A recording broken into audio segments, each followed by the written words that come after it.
Monika madam का है? Yes sir. अरे मोनिका मैडम का है, माई मैडम का है। मान लो, ओह माही मैडम का भाई मैडम का तो सब कुछ है सबके पास सर। फोन करती ना सर कब दोगे ऐसे करके कितना कब दे? कब दोगे करके फीस सर फीस अच्छा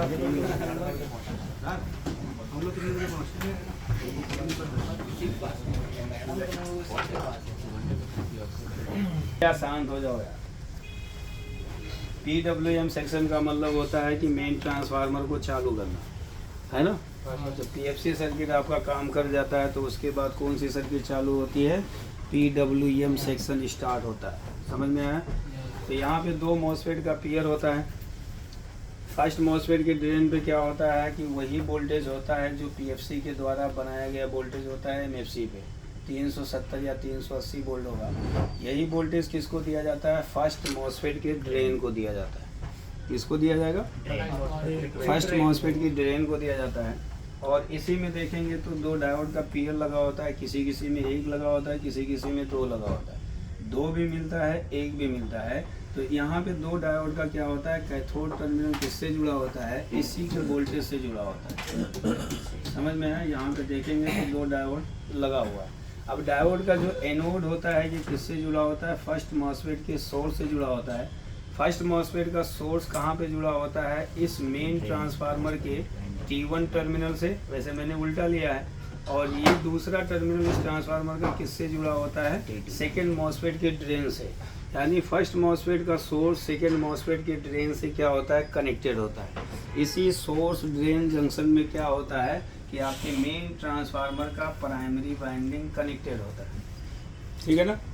अब यहाँ पे भी दो डायोड लगा देते हैं ये लोग। ये डायोड पैरेलल में होता है, वैसे इसके सोर्स में लगा होता है। अब इसका सोर्स इसके ड्रेन से जुड़ा है तो जाहिर सी बात है कि वो वहीं पे ये दो डायोड होता है जिसका एनोड ग्राउंड होता है, प्राइमरी ग्राउंड होता है, कैथोड टर्मिनल इसी से जुड़ा होता है। तो ये चार डायोड देखने को मिलते हैं, कहीं कहीं दो डायोड देखने को मिलेंगे, लेकिन आपको मिलेंगे। ठीक है ना।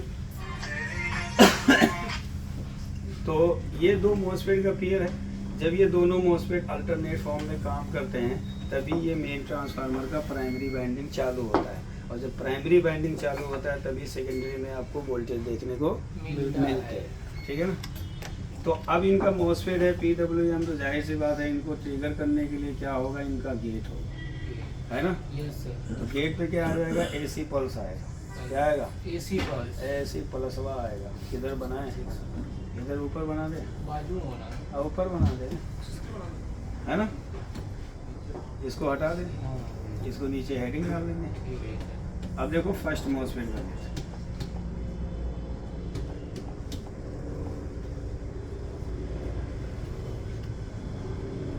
गेट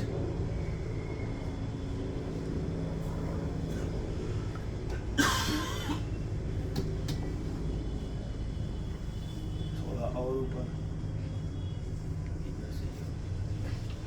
ठीक है ना। तो यहाँ पे देखेंगे तो एक रजिस्टर आपका सीरीज में लगा होता है यहाँ पे। ठीक, यहाँ पे देखेंगे एक पैरेलल रजिस्टर, एक रजिस्टर इस तरह लगा होता है। ठीक है। अब यहाँ पे देखेंगे तो आपका क्या होता है? एक T3 डायोड लगा होता है यहाँ पे। इसके कैथोड पे अगर हम देखेंगे, कैथोड और एनोड में क्या होता है कि एक रजिस्टर लगा होता है। ठीक है। यहाँ पे क्या होगा? एक कैपेसिटर होगा आपका, ये इस तरीके से जुड़ा होता है। ठीक है। यहीं से क्या होता है कि एक रजिस्टर लगा होता है। ठीक है।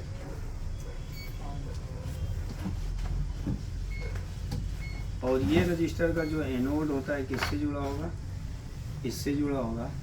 और यही सप्लाई आपकी चली जाती है कहाँ पे? ड्राइवर ट्रांसफार्मर के एक वाइंडिंग को दिया जाता है। इसमें एक ही ड्राइवर ट्रांसफार्मर का यूज किया गया है, लेकिन इसमें दो रिवाइंडिंग इन्होंने किया है। ठीक है। एक ही ट्रांसफार्मर है लेकिन दो रिवाइंडिंग यूज किया है।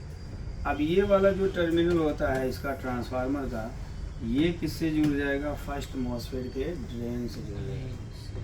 मतलब एक जाएगा तो एक आएगा। आएगा। मतलब फर्स्ट मॉसफेट के गेट को फिक्स किया जाता है कि फर्स्ट मॉसफेट के गेट पे हमें कितना पल्स देना है। ठीक है, तो फर्स्ट मॉसफेट के गेट पे हमेशा हाई पल्स आता है। तो ये इस तरीके से जब ये मॉसफेट चालू होगा, ड्रेन टू सोर्स वोल्टेज को पास करेगा, तो वही वोल्टेज इस ट्रांसफार्मर के टर्मिनल पे आएगा और ये इधर से क्या होगा, रिटर्न होगा और यही कहाँ पे चलाया जाएगा, मॉसफेट के गेट पे आएगा। समझ में आ गया।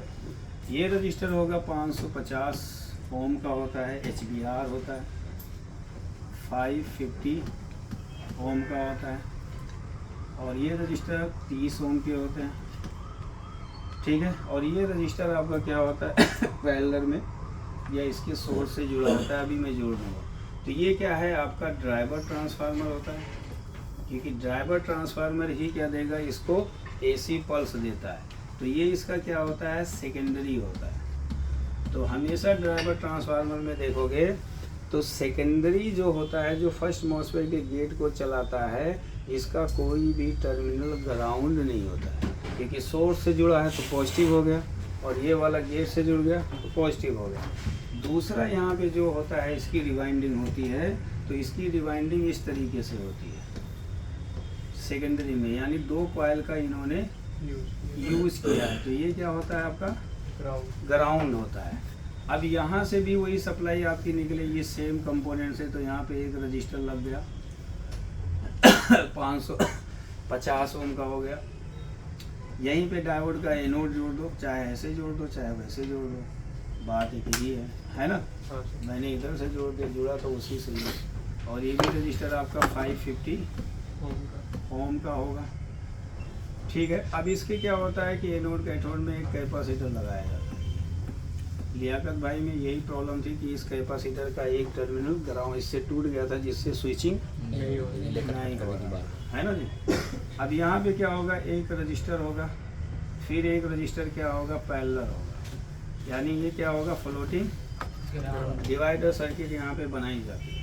ठीक है, अब ये वाला आपका सप्लाई किससे आएगा, इससे जुड़ जाएगा। तो जब ये वाला ट्रांसफार्मर इसको पल्स देगा तो ये पल्स इन लोगों से होते हुए कंपोनेंट से सेकेंड मॉसफेट के गेट पर दिया जाता है।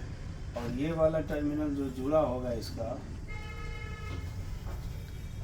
इसके सोर्स से जुड़ा होता है। समझ में आ गया। तो ये कुछ इसकी सर्किट होती है, मॉसफेट की गेट की होती है। अब ड्राइवर सेक्शन काम कैसे करेगा, अभी पोजीशन नंबर सब डाल दूंगा तो जिससे कंपोनेंट ढूंढने में दिक्कत नहीं होगी। अभी मैं डालूंगा, पहले मैं बना लेता हूँ। अब यहाँ पे अगर देखेंगे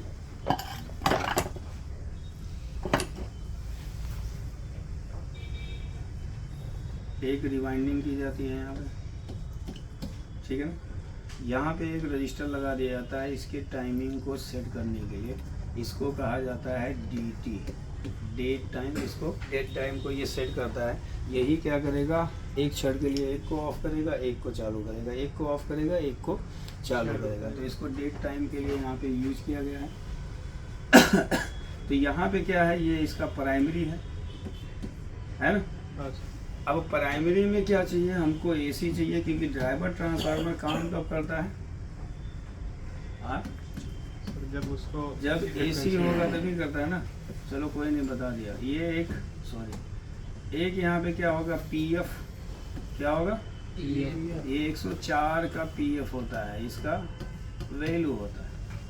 अब यहाँ पे क्या होता है कि एक रजिस्टर लगा दिया जाता है, क्योंकि इधर से फ्रीक्वेंसी उसकी स्पीड बहुत ज़्यादा होती है, इसलिए यहाँ पे एक रजिस्टर लगाया जाता है स्पीड को कम करने के लिए।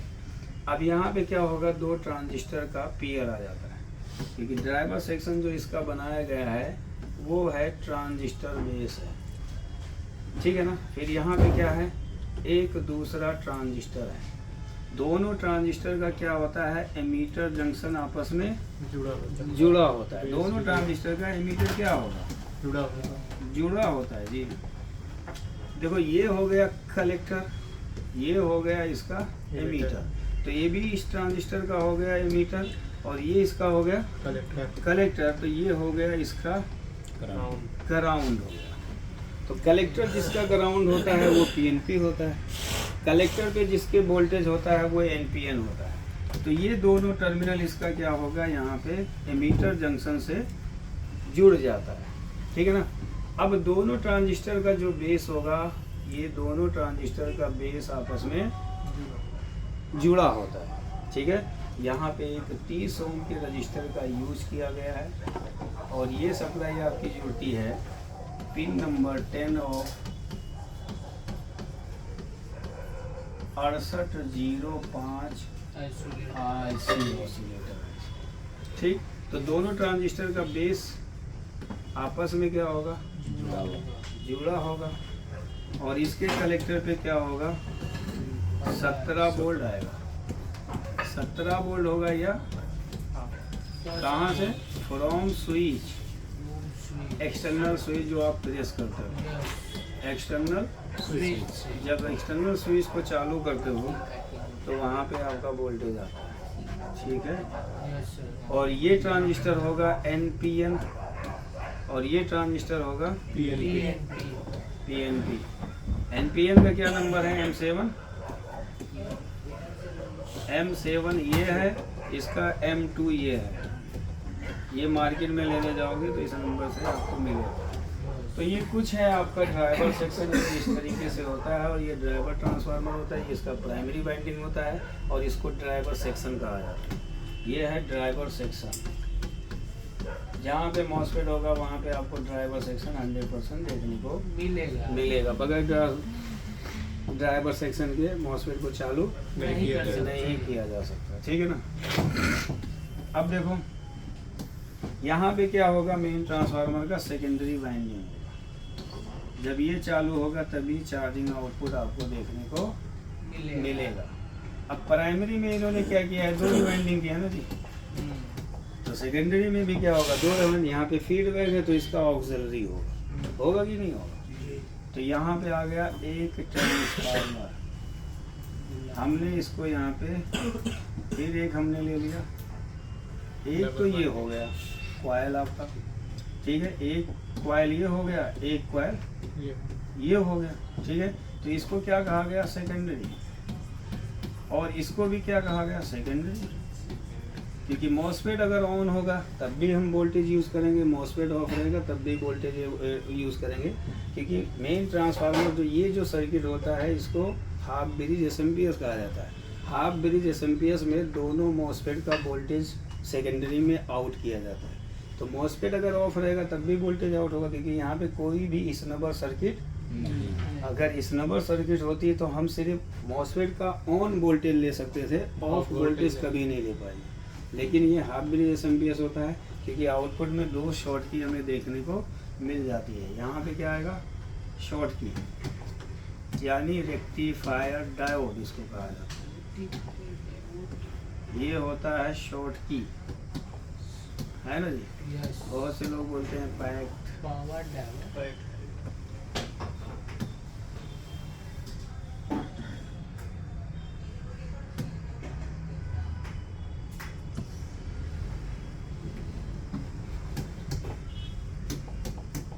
तो इसमें एक होगा एनोड, कैथोड, एनोड। R 3060, ठीक है ना। तो एक तो शॉर्ट की आपका ये हो गया, किससे, कैथोड से, एस से जुड़ेगा। सेम ये वाले टर्मिनल से जो वोल्टेज आउट हुआ तो कहाँ पे आएगा, ये इसके एनोड पे आएगा, ठीक है ना। अब इसका भी एनोड क्या होगा, जुड़ा रहेगा।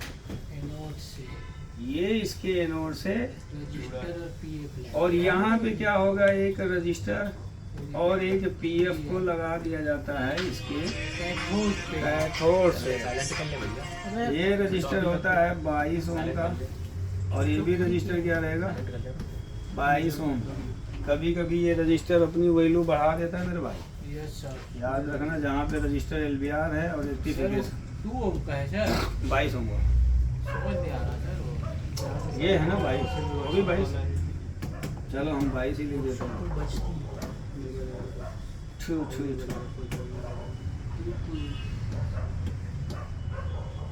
ठीक है। और ये 104 का क्या रहेगा? पी ये ये भी 104 का ये कॉमन है क्या सर? कौन सा? 104 पीएफ। हाँ ये कॉमन ही है।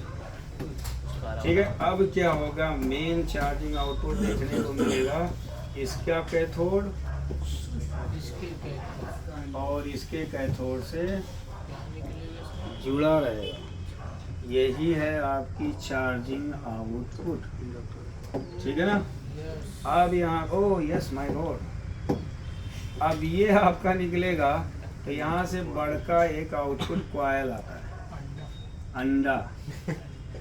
ठीक है। ये क्या रहेगा? कॉइल, या इसको बोलते हैं रिएक्टर। अब यहाँ पे इसका दूसरा टर्मिनल निकला। ठीक है। अब ये अनप्योर डीसी में लगा होता है। अब यहाँ पे हमें प्योर डीसी बनाना है तो 2 कैपेसिटर लगा दिया गया ऐसे। अब इसका ग्राउंड चेंज, इधर भी एक कैपेसिटर होगा आपका जी। ठीक है। ये कैपेसिटर होगा 330 माइक्रोफैरेड, 100 वोल्ट। ये भी कभी कभी भाग्य से उड़ते हैं। क्या होते हैं? उड़ जाता है। बहुत बुरा ये दबता है। हमने इसका एक वीडियो डाल रखा है, आप देख लेना। एक बैग आता नहीं मेरे सामने। तुमको क्या हो गया? तकलीफ जगह है? हाथ दर्द कर रहा है। हाथ दर्द कर रहा है बाबू? हाथ सही करें तुम्हारा। अब ये वाली सप्लाई कहाँ पे जाएगी? रिले स्विच को जाएगी। ये क्या है? Relay switch. अभी भी बैटरी को नहीं गया। ये है आपका चार्जिंग आउटपुट। चार्जिंग कितना वोल्ट होना चाहिए? लगभग होना चाहिए 65 वोल्ट। 60 भी चल जाता है, स्लो हो जाता है। सर 60 के ऊपर ही होना चाहिए। 60 के ऊपर। अगर इससे कम है तो आपका चार्ज नहीं करेगा। नहीं करेगा। अब यहाँ पे एक बैलेंसिंग रजिस्टर लगा दिया जाता है 4 रिले के लिए सर या बोश। 12 वोल्ट का लिए। अभी रिले कॉइल नहीं बनाया। तो ये 4 रजिस्टर आपको इस तरह लगे हुए दिखाई देंगे और ये 10K के रजिस्टर रहेंगे। 10K। इनका काम होता है, ये जब खराब होते हैं तो वैल्यू ड्रॉप करते हैं, तो इस ज़्यादातर वोल्टेज को ड्रॉप मार देते हैं। ग्राउंड कर देते हैं। रिले चालू नहीं होता कोई सर। कहाँ चालू रहेगा? जब लोडवे नहीं पड़ेगा हाँ। तो चालू होगा, मतलब नहीं चालू। तो ये चार्जिंग आउटपुट आपका इस तरह 65 वोल्ट से कम होगा। तो वोल्टेज पूरे आएंगे ना? हाँ कैपेसिटर तक क्या बोश। वोल्टेज। ठीक है। अब यहाँ पे एक और वाइंडिंग देखने को मिलेगा जिसको बोला जाता है ऑक्सिलरी। क्या बोला जाता है? फीडबैक। ऐसे होता है ऑक्सिलरी। अब हम यहाँ से ले लेते हैं ऑक्सिलरी। इसको हमने कर दिया ग्राउंड। ऑक्सिलरी वाइंडिंग ये फ्लाई बैक एसएमपीएस का काम करता है। यहाँ पे लगा दिया इन्होंने 2 डायोड। यहाँ पे देखने को मिलेगा पैरेलल में ऐसे। अभी नंबर लिख देंगे जी। अब यहाँ से आपकी एक सप्लाई निकली, एक लगा रहेगा कैपेसिटर। क्या? कैपेसिटर। और यहाँ पे जो वोल्टेज हमें देखने को मिलता है 12 वोल्ट से 14 वोल्ट। देखो अब ये वोल्टेज कहाँ कहाँ जाएगा, मैं यहाँ पे मार्क करके लिख देता हूँ। पहला जाएगा फैन पॉजिटिव को। फैन यानी फैन को पॉजिटिव पहले दिया गया। फैन को चलने के लिए क्या चाहिए? नेगेटिव चाहिए। नेगेटिव क्यों देगा? कोई ट्रांजिस्टर देगा। रिले और फिर ये रिले कॉइल को गया। रिले कॉइल को फिर यही चली गई 78L05IC को 5 वोल्ट के लिए कंट्रोलर को चालू करने के लिए। यही सप्लाई एक रजिस्टर के द्वारा गई ऑप्टो कपलर के पिन नंबर 1 पे। ये बिगेस्ट प्रॉब्लम क्रिएट करता है मेरे भाई। ये रजिस्टर बहुत खतरनाक, इसलिए मोस्ट वेरी इंपॉर्टेंट लिख लेना। कपलर के पिन नंबर 1 पे, पिन नंबर 1 पर यही सप्लाई आपकी गई।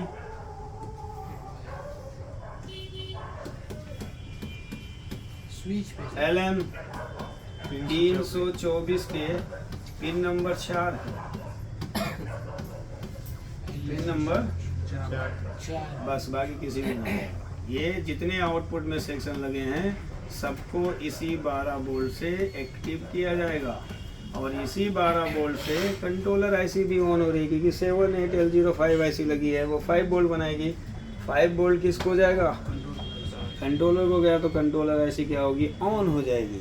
ऑन होते ही वो सबसे पहले किसको सेंस करेगा? कंपरेटर आईसी से कम्युनिकेशन करेगा। कम्युनिकेशन करने के बाद बैटरी को चेक करेगा, बैटरी लगाए कि नहीं लगाए, और जब तक बैटरी नहीं लगाओगे तुम्हारे रिले फैन को चालू होने नहीं देगा। इसका एक बहुत, चलो बाद में कुछ बताने जा रहे थे, बहुत अहम रोल। बहुत अहम रोल है। कंपनी है।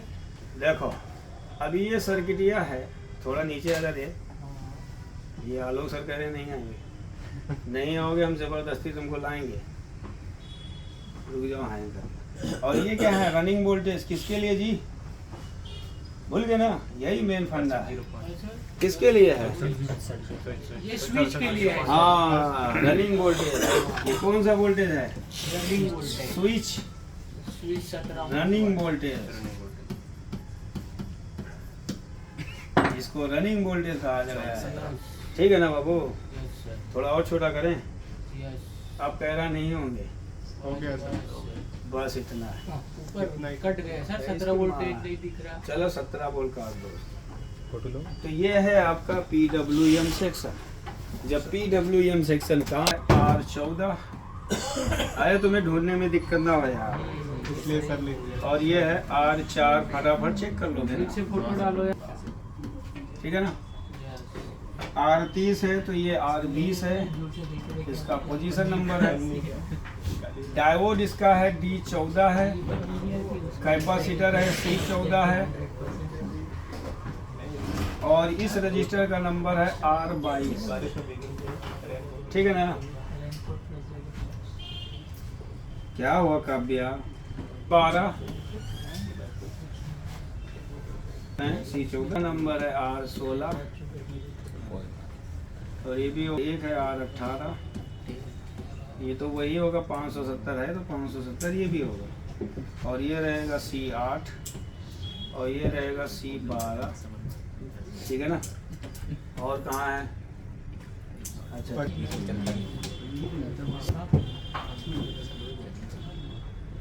R17, ये लगभग 30 ओम का रजिस्टर होगा, 30 ओम या 22 ओम का होता है। और जो बेस में लगा है इसका नंबर है R21, और ये भी रजिस्टर है 30 ओम। सर ये वाला रजिस्टर कौन सा? जो प्राइमरी 5K का होता है यार, इसका पोजीशन नंबर है, लिख दीजिए। ठीक है ना? और क्या है सब? और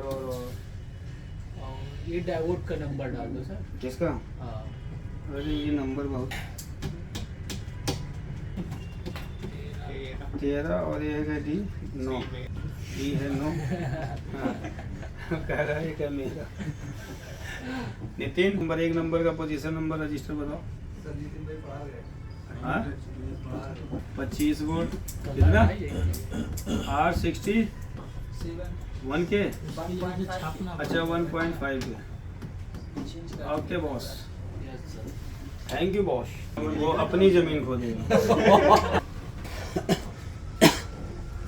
पिन नंबर 5 ने फीडबैक दिया, पिन नंबर 9 से PFC पल्स आउट, फिर पिन नंबर 5 ने फीडबैक दिया, तब आईसी क्या करती है? पिन नंबर 10 से PWM का पल्स आउट करती है। पल्स जो होता है वो ऑन ऑफ फॉर्म में होता है। उसके सप्लाई में क्या होता है? एक रजिस्टर लगा होता है जो कि 30 ओम का होता है, और वहाँ पे क्या है कि आपका 2 ट्रांजिस्टर लगा होता है, एक NPN होता है, एक आपका PNP होता है। ठीक है? तो जब PWM पल्स देता है तो दोनों ट्रांजिस्टर के बेस को देता है ना? लेकिन दोनों ट्रांजिस्टर अल्टरनेट फॉर्म में काम करें। क्या करेंगे? अल्टरनेट फॉर्म में जब पॉजिटिव आएगा तो पॉजिटिव वाला ट्रांजिस्टर काम करेगा जब और नेगेटिव वाला ऑफ रहेगा, और जब नेगेटिव आएगा तो पॉजिटिव वाला ऑफ रहेगा, नेगेटिव काम करेगा। तो इस तरीके से अल्टरनेट फॉर्म में ये लोग काम करते हैं। जैसे देखो, नहीं समझ पाया हो तो इधर समझो। ये है ट्रांजिस्टर, है ना। ट्रांजिस्टर के एमीटर पे कुछ रजिस्टर है, कैपेसिटर। कैपेसिटर डीसी ब्लॉकर होता है, एसी को पास करता है। तो डीसी को तो पास नहीं कर सकता ना, लेकिन इसके आगे क्या है आपका? ट्रांसफार्मर है ना, ट्रांसफार्मर। इसका मतलब इसका एमीटर और इसका एमीटर आपस में जुड़ा हुआ दोनों ट्रांजिस्टर का बेस जुड़ा हुआ है, कनेक्ट है। एक का बेस नेगेटिव है, एक का बेस पॉजिटिव है, तो इसका मतलब ये एनपीएन है, ये क्या है? डीएनपी है, इसका कलेक्टर क्या है? ग्राउंड है, और इसके कलेक्टर पे क्या है? 17 वोल्ट कहाँ से? स्विच से। स्विच से। अब ये क्या होता है, जब पिन नंबर 10 से, पिन नंबर 10 से PWM का पल्स आउट होता है, PWM पल्स आउट होता है, तो वो क्या होता है? पॉजिटिव नेगेटिव के फॉर्म में होता है। जीरो तो एक रजिस्टर यहाँ पे लगा है, स्पीड ज़्यादा होती है पल्स की, तो स्पीड को ब्लॉक करने के लिए ये क्या करता है? स्पीड को रोकता है, स्पीड को रोकता है। समझ में आ गया? और ये स्पीड को रोकेगा। कभी कभी ये रजिस्टर क्या होता है? अपनी वैल्यू को बढ़ा लेता है, वैल्यू को बढ़ा लेता है, तो ड्राइवर सेक्शन काम करना बंद कर दें। क्योंकि पल्स आपका जाएगा नहीं, ये मेगा ओम में पहुंच जाएगा, तो दोनों ट्रांजिस्टर के बेस पे पल्स नहीं मिलेगा। और पल्स नहीं मिलेगा, ऐसी प्रॉब्लम आपको देखने को मिलती है कि एमएफसी पे आपका पीएफसी सर्किट, पीएफसी वोल्टेज बनता है, एमएफसी पर पीएफसी वोल्टेज बनता है, वोल्टेज बनता है, लेकिन PWM मॉसफेट वर्क नहीं करता मॉसफेट वर्क नहीं करता। नहीं करता है। समझ में आया? तो अब PWM मॉसफेट वर्क नहीं कर रहा है, तो हमें तो क्या करना होता है? आप क्या करोगे? मॉसफेट चेक करोगे, है ना। मॉसफेट को क्या करते हो आप लोग? चेक करते हो, है ना जी। मैंने बताया था कि मॉसफेट गेट टू सोर्स और ड्रेन टू सोर्स दोनों मॉसफेट का सेम वैल्यू होना चाहिए, दोनों मॉसफेट का। ये भी बहुत प्रॉब्लम आती है कि पीएफसी बन जाता है लेकिन PWM मॉसफेट वर्क नहीं करता है, तो इसका मतलब सीधा बोल रहा है कहीं ना कहीं तो प्रॉब्लम है, तभी तो नहीं चालू हो रहा है। तो दोनों मॉसफेट का वैल्यू सेम होना चाहिए, वैल्यू सेम होता है, ठीक। अब अगर मॉसफेट ओके है, मॉसफेट क्या है? ओके है, तो हम किसको चेक करेंगे? ड्राइवर सेक्शन को। ड्राइवर सेक्शन को हम क्या करते हैं? चेक करते हैं,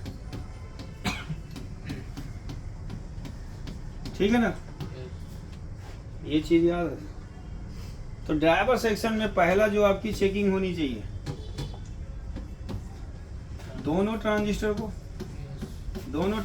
को चेक करते हैं,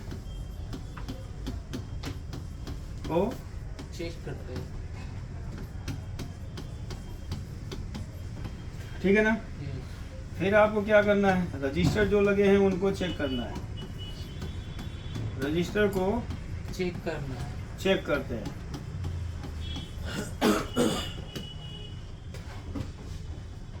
ठीक है ना। तो ये इसमें आपको 100% कहीं ना कहीं फॉल्ट दिखेगा, क्योंकि अगर पीएफसी सर्किट काम कर रहा है, PWM काम नहीं कर रहा है, तो इसका मतलब क्या है? सीधा बोल रहा है ड्राइवर चालू नहीं हो रहा है। तो आईसी की प्रॉब्लम थोड़ी ना, आईसी तो पल्स दे ही रही होगी, लेकिन ड्राइवर नहीं काम कर रहा होगा। क्यों? क्योंकि हो सकता है कि रजिस्टर या ट्रांजिस्टर खराब हो गया। जब अगर आपका सब कुछ ओके हो और PWM सेक्शन चालू ना हो, यानी चार्जिंग आउटपुट ना बने, तब आपको किस पे काम करना है? इस पे काम करना है, ड्राइवर सेक्शन तभी इसको छेड़ना है, वरना ये जल्दी ख़राब नहीं होता। समझ में आ गया? पीएफसी में ही सबसे ज़्यादा प्रॉब्लम आपको फेस करने को मिलेगा। तो ये वैल्यू ज़्यादातर बढ़ा देता है, ये 100 ओम में चला जाता है, वो मेगा ओम में पहुंच जाता है। तो मेगा ओम में पहुंच जाएगा तो पीएफसी पल्स आएगा, लेकिन ट्रांजिस्टर को नहीं मिल पाएगा, ये स्विचिंग नहीं करेगा। स्विचिंग नहीं करेगा तो मॉसफेट चालू होगा? नहीं चालू होगा। अब सपोज करो कि इसने सबसे पहले भेज दिया पॉजिटिव सिग्नल भेज दिया। क्या भेजा? तो दोनों ट्रांजिस्टर को देगा। इसका बेस नेगेटिव है तो ये क्या होगा? और इसका बेस पॉजिटिव है तो ये ट्रांजिस्टर ऑन होगा। तो ये कलेक्टर की वोल्टेज किसको देगा? तो एमीटर पे क्या आ गया? 17 वोल्ट आ गया ना।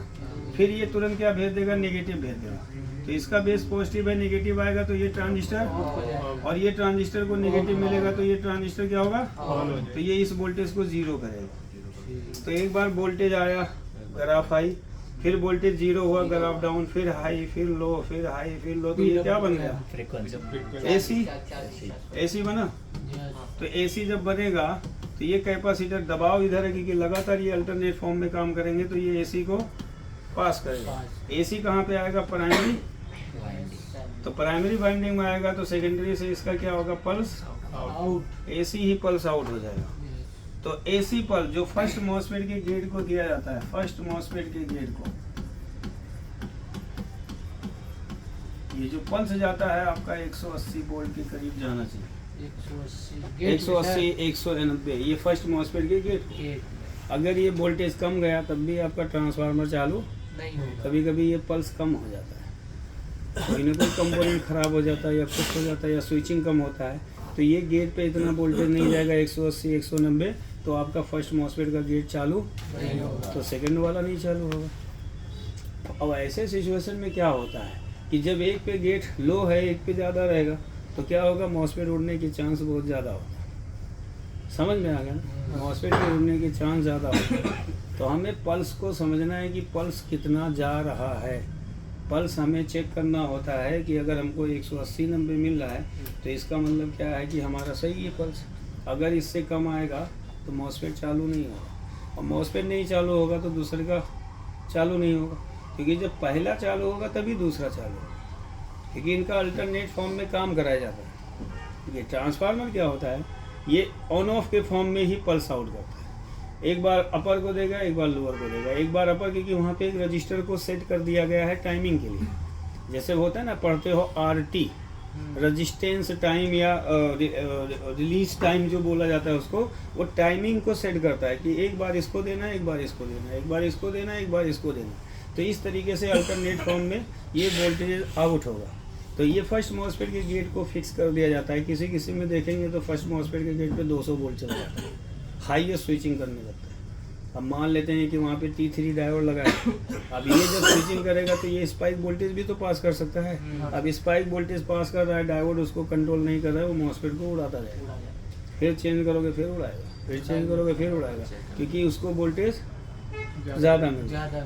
समझ में आ गया?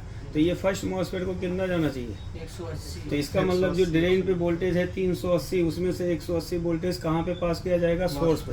क्योंकि मॉसफेट के गेट पे जितना वोल्टेज रहेगा उतने ही वोल्टेज को वो पास करेगा, बाकी वोल्टेज को नहीं पास करता है। ऐसा नहीं कि वो पूरे के पूरे वोल्टेज को जीरो करेगा, कभी नहीं करता है।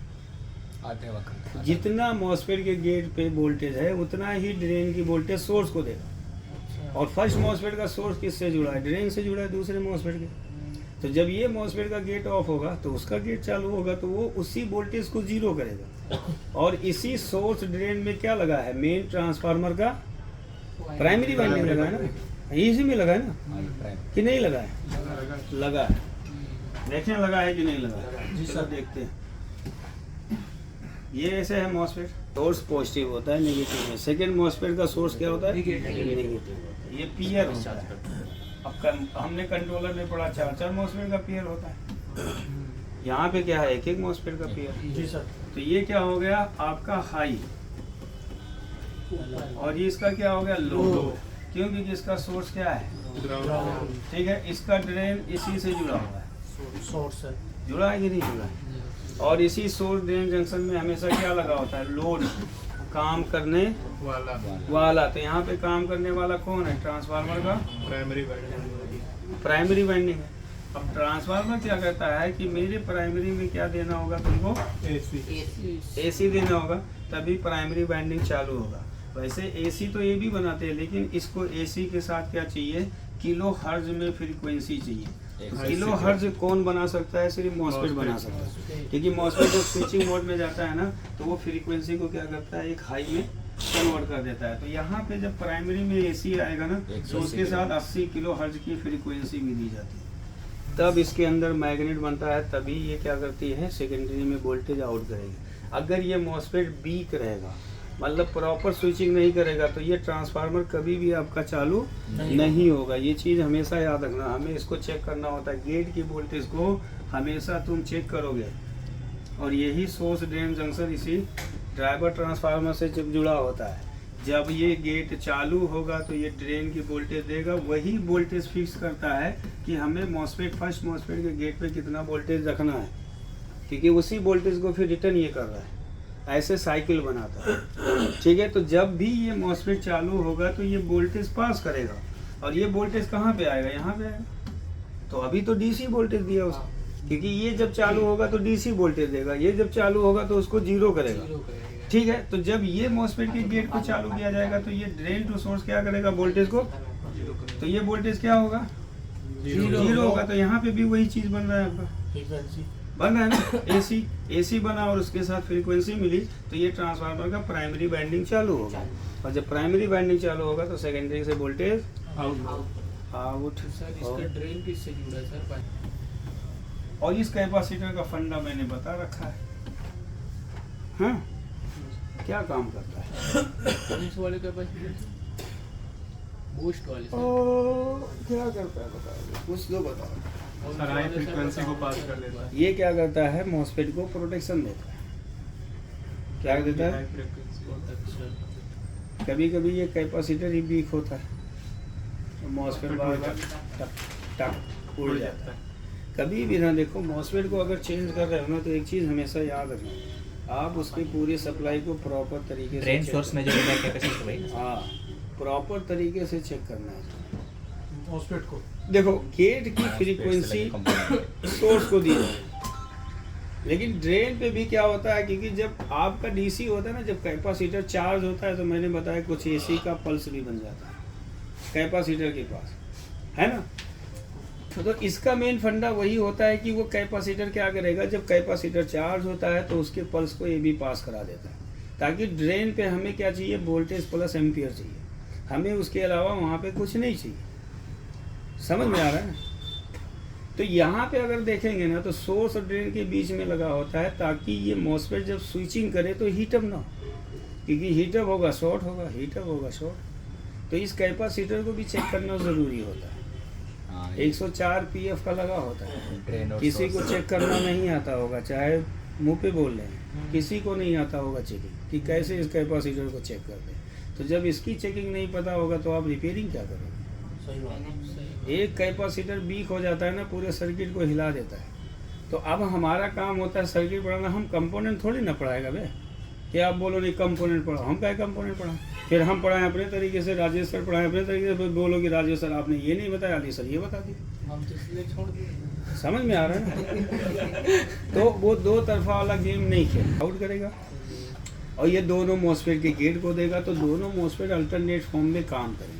एक वोल्टेज भेजेगा, एक जीरो करेगा, एक भेजेगा, एक जीरो करेगा। तो यहाँ पे क्या बना, एसी बना, और एसी बनते ही सेकेंडरी से चार्जिंग वोल्टेज आउट।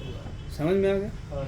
ये एक फंडा है, हर एक चार्जर, दुनिया का कोई भी चार्जर उठाओ, कंट्रोलर उठाओ, यही फंडा चल रहा है। तो कंट्रोलर में ट्रांसफार्मर नहीं लगाया, कॉयल लगा दिया मोटर के अंदर, तो वो एक ट्रांसफार्मर ही हुआ ना। आप रिवाइंडिंग करते हो ना, वो एक ट्रांसफार्मर ही है। ट्रांसफार्मर में क्या होता है, रिवाइंडिंग किया होता है।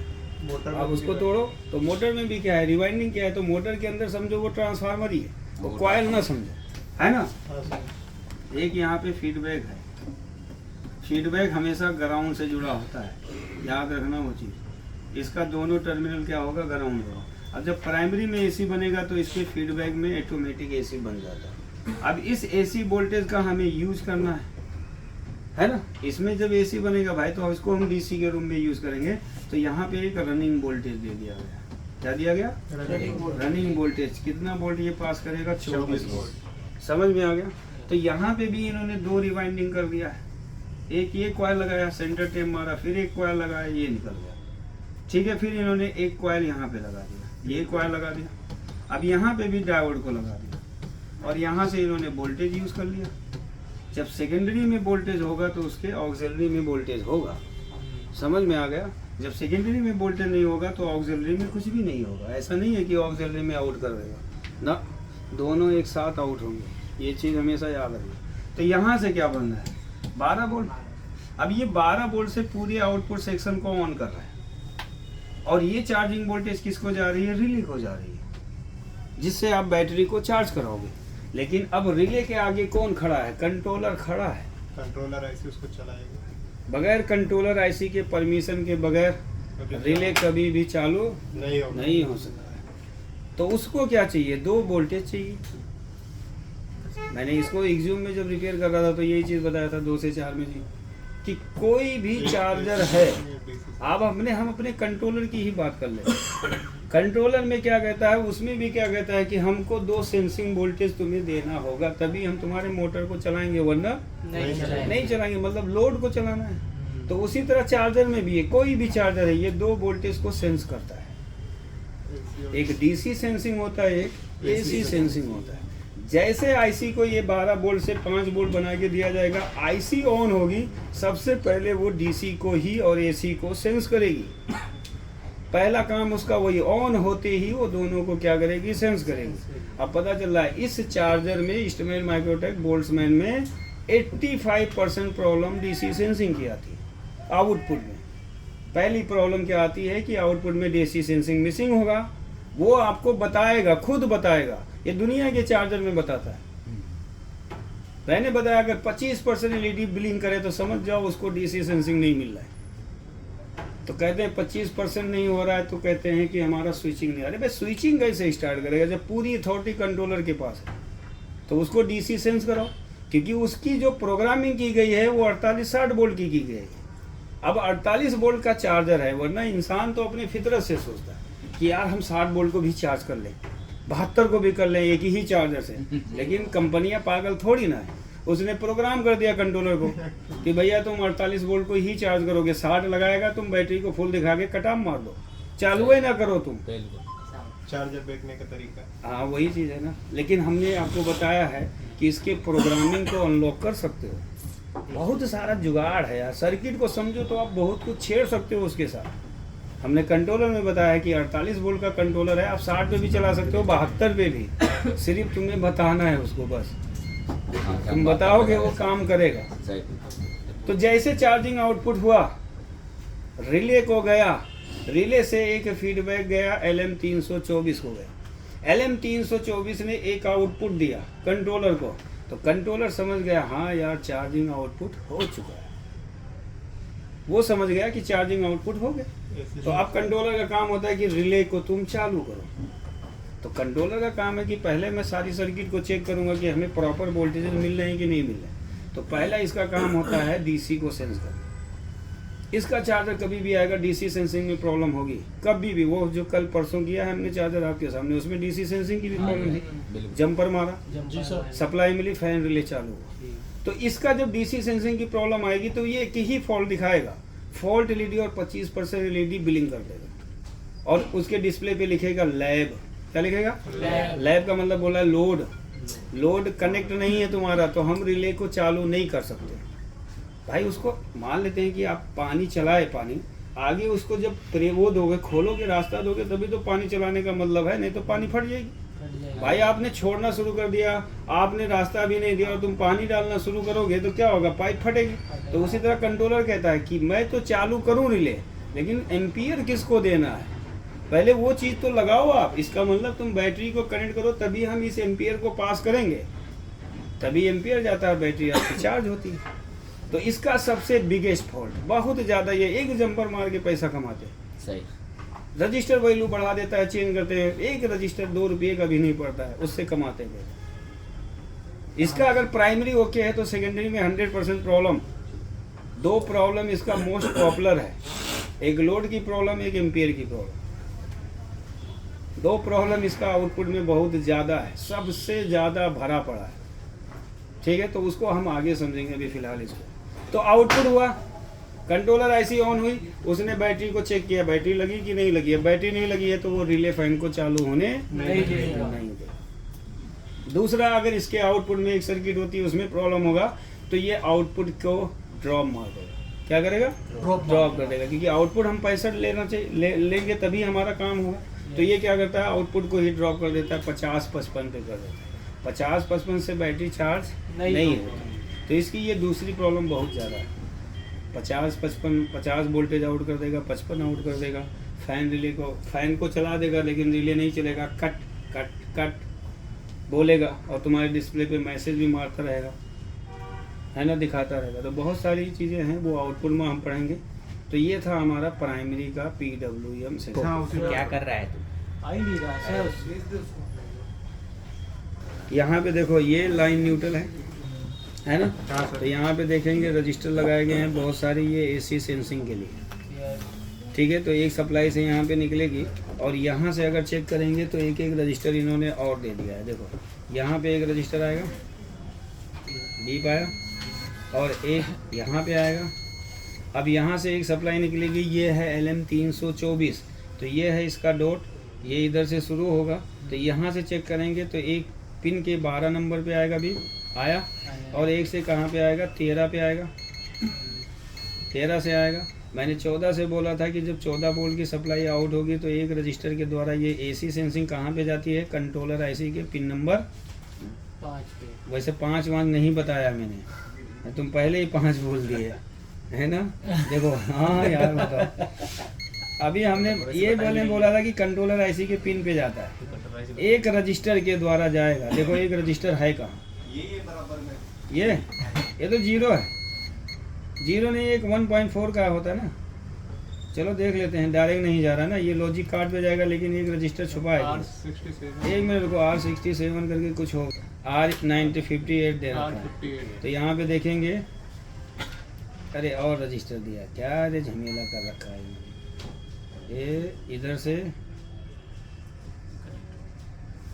रजिस्टर के द्वारा 2.2 वोल्ट जाएगा, कंट्रोलर IC के पिन नंबर 5 पे जाता है बोल्ट्समैन में, लेकिन इसमें जाएगा चाइल्ड PCB पे चला जाता है, ठीक है ना। देखो ये है बूस्ट मॉसफेट, तो इसको तो हमने कल पढ़ लिया।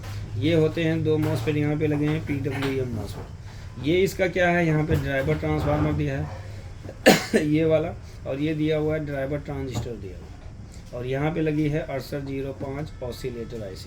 तो यहाँ पे एक मॉसफेट होगा, जैसे देखो यहाँ पे डायोड लगा होगा, एक डायोड ये लगा है, ये डायोड का ड्रेन, ये सेकंड मॉसफेट का ड्रेन है, और यहाँ पे डायोड का एनोड है। ये कैथोड किससे जुड़ा है, MFC के पॉजिटिव से। अब कहीं कहीं एक दे देते हैं, कहीं कहीं 2-2 डायोड का यूज़ कर दिया जाता है। अब पीछे देखेंगे तो यहाँ पे डायोड दिखेगा, देखो ये एक अंदर मोटा सा ये लगा है, और एक आपका ये लगा हुआ। तो कहीं कहीं देखेंगे 2-2 डायोड को लगा दिया जाता है एज ए प्रोटेक्शन के लिए, ठीक है। इसमें भी क्या होगा, एक डायोड का यूज़ किया जाता है। तो ये डायोड, एक डायोड होगा इसका, ये डायोड देखो सोर्स से जुड़ा हुआ है, कैथोड इसका जुड़ा है, एनोड किससे जुड़ा हुआ है, इसके MFC के नेगेटिव से जुड़ा होता है। तो यहाँ पे देखेंगे पिन नंबर 10, ठीक है। पहले इन ट्रांजिस्टर को देखोगे, दोनों ट्रांजिस्टर का बेस आपस में जुड़ा होगा, दोनों ट्रांजिस्टर का एमीटर जुड़ा होगा, कलेक्टर नहीं जुड़ेगा। एक ट्रांजिस्टर का कलेक्टर ग्राउंड होगा और एक के कलेक्टर पे क्या होगा, 17 वोल्ट होगा। ये स्विच है आपका, स्विच से चेक कर लो आप।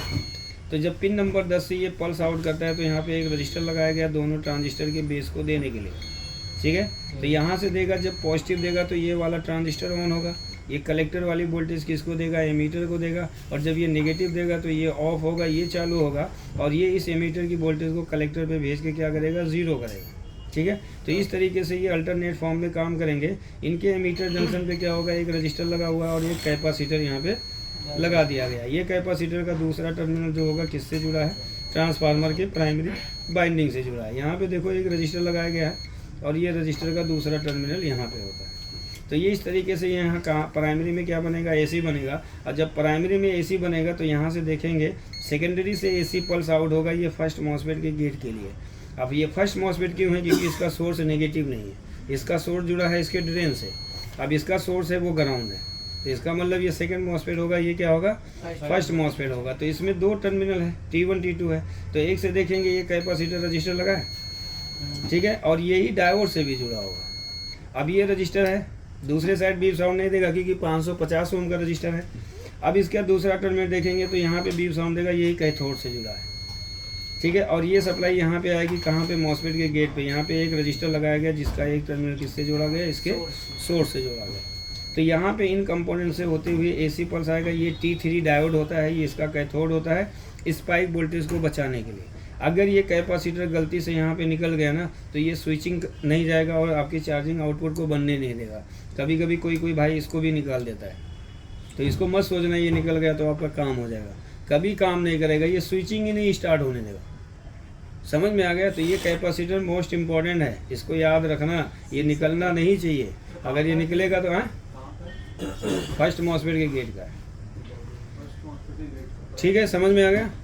तो ये है आपका कैपेसिटर, एक सिरा जुड़ा है यहाँ से रजिस्टर से होते हुए यहाँ पे आएगा और ये मॉसफेट के गेट पे आएगा और यही डायोड के कैथोड पे गया, क्योंकि T3 डायोड है, कैथोड इसी से जुड़ा है। एनोड देखेंगे तो इसी से जुड़ा गया है एनोड को, क्योंकि कॉइल जुड़ा होता है। इसी तरीके से यहाँ से भी देखो आपकी सप्लाई निकलेगी, सेम कंपोनेंट्स मिलेंगे और ये एनोड भी जुड़ा होगा इसका। अब कैथोड ये रजिस्टर से निकलेगा तो ये कैथोड और ये कैपेसिटर का कैथोड जुड़ा, ये रजिस्टर कैपेसिटर जुड़ा होगा। यहाँ से ये रजिस्टर गया और ये रजिस्टर से कहाँ पे चला जाएगा? मॉसफेट के गेट पे। यहाँ पे एक डिवाइडर सर्किट बना दिया गया, ये पैरेलल में लगा है, सोर्स से लगा हुआ। तो ये इस तरीके से ये गेट के इनके कंपोनेंट्स होते हैं। यहाँ पे देखेंगे ये 550 ओम का है, ये आपका 30 ओम का है, ये भी आपका वही रजिस्टर है जो कि आपका सीरीज में लगा हुआ है, सोर्स से ये जुड़ा हुआ है। ये T3 डायोड होता है, ये कैपेसिटर होता है, 104 का PF होता है। ठीक है, तो इस तरीके से यहाँ पे पल्स आउट होगा तो ये अल्टरनेट फॉर्म में क्या करेंगे? स्विचिंग करेंगे। तो यहाँ पे देखेंगे ये ट्रांसफार्मर का प्राइमरी वाइंडिंग है। यहाँ पे ये ट्रांसफार्मर का क्या प्राइमरी वाइंडिंग है? देखो एक टर्मिनल जुड़ा है सोर्स से, एक टर्मिनल जुड़ा है इसका ड्रेन से। ठीक है, और ये इसका प्राइमरी है, ये इसका सेकेंडरी है। लेकिन यहाँ पे देखेंगे तो इसका ऑक्सिलरी यानी फीडबैक वाइंडिंग दिया है। अब फीडबैक वाइंडिंग हमेशा क्या होता है? ग्राउंड होता है, लेकिन ये ग्राउंड नहीं होगा, प्राइमरी है ना। तो यहाँ पे देखेंगे तो इसके सप्लाई में 2 रजिस्टर का यूज किया गया रनिंग वोल्टेज देने के लिए, स्विच को चलाने के लिए। तो यहाँ पे 2 रजिस्टर है और ये डायोड का क्या जुड़ा है? एनोड जुड़ा है। अब इसके कैथोड में देखेंगे तो एक पोलराइज कैपेसिटर है। ठीक है, और यही सप्लाई आती है इस ट्रांजिस्टर के कलेक्टर पे आ जाएगी, क्योंकि ये रनिंग वोल्टेज है। जब आपका ये सेक्शन चालू होगा तो इसको रनिंग वोल्टेज दिया जाएगा, स्विच को 24 वोल्ट, क्योंकि पहले मैंने बताया था कि इसको एक स्टार्टिंग वोल्टेज दिया जाएगा। स्टार्टिंग वोल्टेज कहाँ से आएगा? जब आपका ब्रिज चालू होता है, यहाँ से दिया जाता है। लेकिन जब ये सर्किट चालू हो जाएगा तो 24 वोल्ट इधर से ये पास करना शुरू करेगा, यानी जब तक चार्जर कनेक्ट रहेगा जब तक 24 वोल्ट इसके द्वारा यहाँ पे दिया जाता है फीडबैक बाइंडिंग के द्वारा। अब यहाँ पे देखेंगे तो ये इसका सेकेंडरी है। सेकेंडरी में देखेंगे तो यहाँ पे आपका ये 3 पिन का 2 शॉर्ट की डायोड का यूज़ किया गया। ये दोनों इसके एनोड होंगे और ये इसका क्या होगा? कैथोड होगा। यहाँ से सप्लाई निकलती है तो इसके एनोड पे जाएगी। यहाँ पे रजिस्टर कैपेसिटर दिया है, ये रजिस्टर होगा, ऐसे टर्मिनल दिया है ना, ये रजिस्टर का दूसरा टर्मिनल में एक कैपेसिटर का दूसरा टर्मिनल कैथोड से। तो यहाँ पे भी देखेंगे तो एक रजिस्टर, ये रजिस्टर का दूसरा टर्मिनल, फिर यहाँ पे क्या है? कैपेसिटर है। कैपेसिटर के बाद क्या हो? ये कैथोड पे कैपेसिटर है, यहाँ पे रजिस्टर है, ये रजिस्टर LVR होता है, दोनों साइड भी साउंड देगा।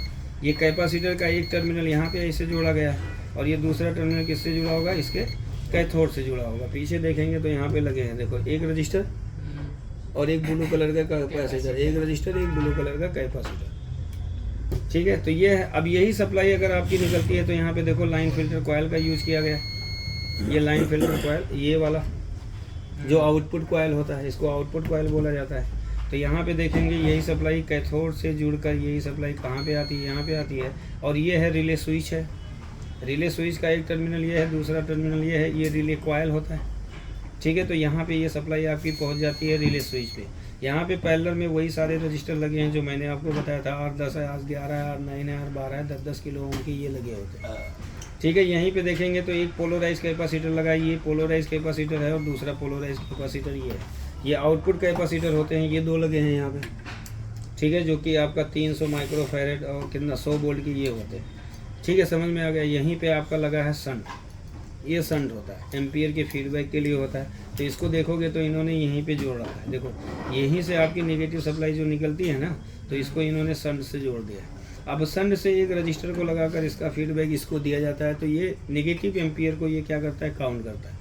पॉजिटिव को ये काउंट करेगा, कंट्रोलर ऐसी नेगेटिव को ये काउंट करेगा, दोनों मिलके काउंट करते हैं। जब आपकी 100% बैटरी हो जाती है तो इस आईसी को कट ऑफ कर दिया जाता है। जब ये आईसी कट ऑफ हो जाती है तो आउटपुट इसका बंद हो जाता है। आउटपुट बंद हो जाएगा तो ये आईसी क्या होती है? शट डाउन हो जाती है। तो सिर्फ AC लगा रहेगा और यहाँ पे वोल्टेज रहेगा लेकिन सर्किट चालू नहीं होगा। तो ये आपका चार्जिंग आउटपुट कॉइल से होते हुए रिले स्विच पे आ जाता है।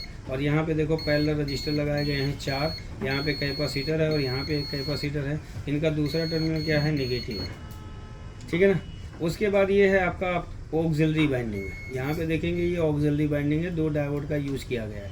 तो दोनों डायोड का एनोड टर्मिनल जुड़ा होता है, कैथोड भी जुड़ा होगा यहाँ पे भी इन्होंने एक कॉइल का यूज़ किया है। ये देखो ये कॉइल है, ठीक है। अब ये जब कॉइल है तो यही जब यहाँ पे 12 वोल्ट की सप्लाई बनती है, 12 से 14 वोल्ट, तो ये सबसे पहले इसको दे दिया गया, रिले कॉइल को दे दिया गया। ये रिले कॉइल है, ये कॉइल है, ठीक है। अब यही 12 वोल्ट की सप्लाई आपकी किसको चली जाती है, अगर देखेंगे तो यहाँ पे लगा है फ़ैन, ये फ़ैन का टर्मिनल है, तो इसके फ़ैन के पॉजिटिव को चला जाएगा, ये गया, ठीक है। अब यही सप्लाई अगर देखेंगे तो यहीं पे लगी है 78L05 IC, तो इसको भी 12 वोल्ट का इनपुट दिया जाएगा। यहाँ पे एक कैपेसिटर है, एक नॉन पोलराइज कैपेसिटर है और यहाँ पे इसको दे दिया गया इनपुट। अगर आप देखेंगे तो ये पीछे से आपका ये है 78L05 IC, ये है, ठीक है। ये दूसरा है, ये आपकी IC होती है। यहाँ पे देखो ये फ़ैन का टर्मिनल है, ये TL431 है जो यहाँ पे लगी है आउटपुट के कट ऑफ करने के लिए। और यहाँ पे देखो एक आपका ये लगा है 78L05 IC, ठीक है। तो ये 5 वोल्ट बनाती है। तो यहाँ पे अगर हम देखेंगे तो ये 12 वोल्ट आपका निकला, तो कहाँ पे गया, इसको चला गया। और यही 12 वोल्ट फैन के पॉजिटिव को चला गया। अब यही 12 वोल्ट ऑप्टो कपलर है ये, हाँ। तो देखो यहाँ पे एक रजिस्टर लगाया गया और ये रजिस्टर का दूसरा टर्मिनल इसके डायोड के एनोड से, ये एनोड होता है, जुड़ा है, ठीक है। तो इसको भी चला जाता है। अब यही 12 वोल्ट, ये 12 वोल्ट की सप्लाई कहाँ पे जाएगी, LM324 IC के पिन नंबर 4 को। तो ये 1 है, 2 है, 3 है, 4 पे चला जाएगा। तो ये IC आपकी क्या होगी, एक्टिव हो जाएगी, ठीक है। तो इस तरीके से जो ऑक्सिलरी बाइंडिंग से वोल्टेज निकलता है आपका ऑप्टो कपलर को जाता है, फैन को जाता है, 78L05 IC को जाती है, रिले कॉइल को चली जाती है, LM324 को चली जाती है। अब ये 4 जगह जाती है। हाँ 4 जगह। अब यही जब 5 वोल्ट की सप्लाई ये आउट करता है तो ये सबसे पहले यहाँ से 1 2 3 4 5 6 7 नंबर पे चला जाता है ये सप्लाई 5 वोल्ट। और यही 7 नंबर पे यहाँ पे क्या लगी होती है, कंट्रोलर IC। और कंट्रोलर IC को जैसे 5 वोल्ट मिलता है तो ये IC क्या होती है, ऑन हो जाती है, ठीक है। तो ये इस तरीके से यहाँ पे इसको सप्लाई पहुँचाई जाती है। तो इस तरीके से जब चार्जिंग आउटपुट होगा तो यहाँ पे रिले स्विच को जाएगा और जब ऑक्सिलरी से आउट होगा तो वो आपका फला सेक्शन को चला जाता है। तो ये था आपका ये वाला। तो इसमें जो रिले का एक तो 12 वोल्ट चले गए जी। हाँ एक 12 वोल्ट इससे क्या होगा, दूसरा माइनस कहाँ से जाएगा? माइनस ये है ना, एक ट्रांजिस्टर लगा दिया। अच्छा। हाँ कौन सा कपलर, समझे। तो ये इधर से वोल्टेज आएगा तो ये इसके कैथोड को देगा वोल्टेज और ये रिफरेंस आपका वोल्टेज बनेगा यहाँ पे। हाँ तो वो चीज़ है, एनोड इसका ग्राउंड है, ठीक है। तो ये स्पीड ज़्यादा होती है तो यहाँ पे स्पीड को रोकने के लिए रजिस्टर लगा दिया। यहाँ पे भी ऑक्सिलरी से भी स्पीड से वोल्टेज आउट होता है, 2 डायोड को लगा दिया ताकि एक डायोड आपका ख़राब ना हो। तो दोनों का मेन फंडा वही है। एनोड पे क्या आएगा, AC आएगा। एनोड पे क्या आता है, AC। और कैथोड से क्या होता है, अनप्योर DC, ये होता है, समझे। फिर ड्राइवर सेक्शन निकाल के इसको चेक